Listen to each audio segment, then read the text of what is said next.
Gandang hapon mga boss. Meron na naman tayong pagkakabalan ngayon. Nasira itong washing ng nakaraang naglaba. Ayan, nakasaksak na.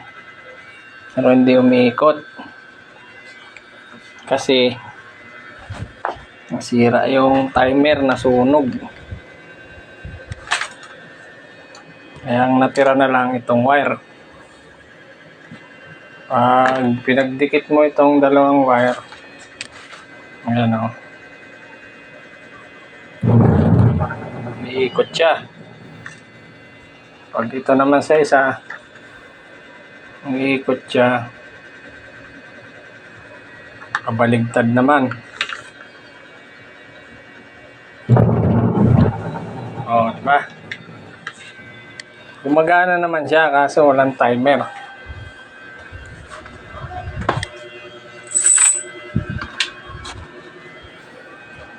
Ito yung luma niyang timer, oh.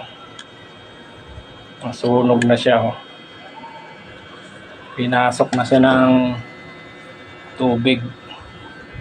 Tapos umorder ako sa Lazada. Ayan, bago. Kakabit na natin siya. Guys, wait lang, samahan niyo ako dito. Kabit natin tong timer.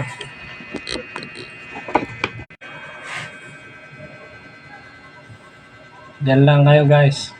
Ay, mga boss.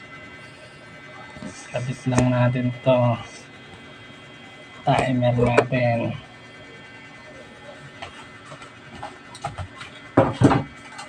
Siyempre, bunutin mo na nagsasaksak. Kasi tapos sa kuryente. Tapos ito na yung wire. Yung talukap na.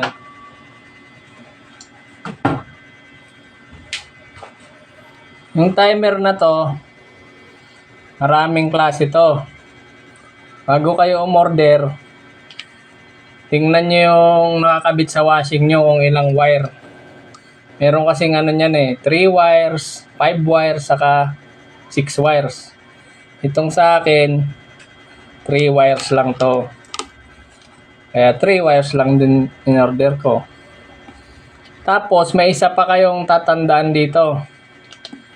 Itong ano niya, itong parang bracket yung pinaglalagyan ng tornilyo. Yung isa flat, yung isa naman slant. Kasi yung pinagkakabitan niyan doon, minsan may naka-slanting yung lapagan niya. Yung iba naman flat. Kaya titingnan nyo yung model ng washing nyo kung slant ba o flat. Ayan o.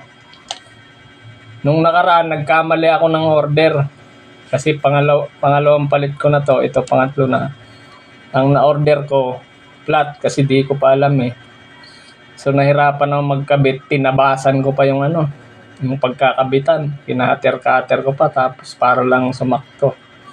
Ngayon, naitama ako na hindi na siya slant flat na. Kaso, may tabas na yung pagkakabitan ko nito. Naka-slant na. So, problema na naman to ngayon. Pero bahala na. Ganyan naman talaga ang buhay. Laging may problema.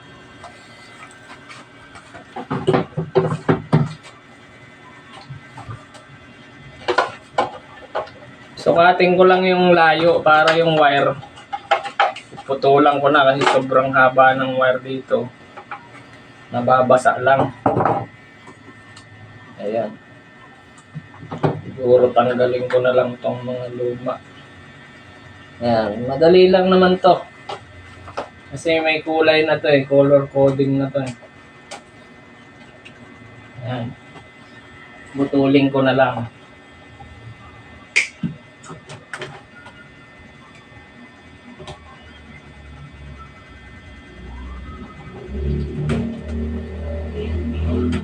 Hindi ako nakadrugs Tamang kalikot lang ako.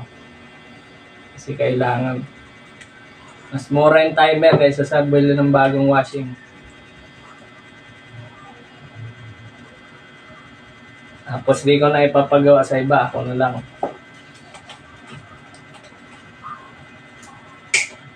Pinutol ko na siya. Yung pula, para sa pula. Yung dilaw, para sa dilaw.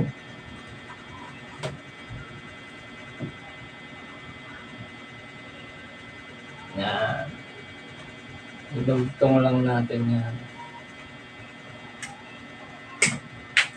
Tapos ito, gray.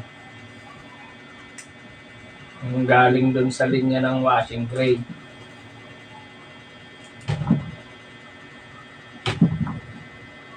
Dito naman sa linya ng timer, brown. Pero understood na yun. Basta mahalaga itong dilaw tsaka pula. Itong brown, ito na yung ano, main source ng power niya. Hanap lang tayo electrical tape.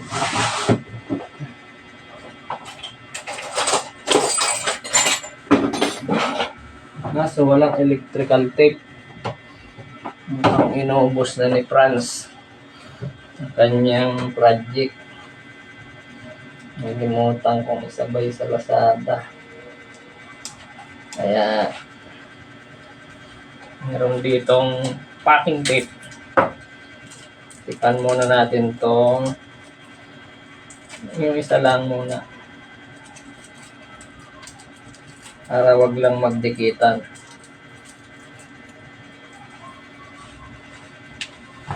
Tapos, saksak na natin. Yun, hindi sumabog.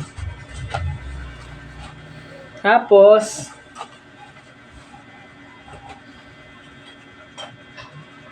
i-on natin yung timer kung talagang gumagana. Gamitin natin tong long. Iyon o. Gumana mga boss. Yan. Pag guminto yan, pabaligtad naman ikot yan. Yan. Ibig sabihin, okay na itong timer. May pitik siya o. Kabila na naman siya ikot, di ba? Napakagaling. Diba?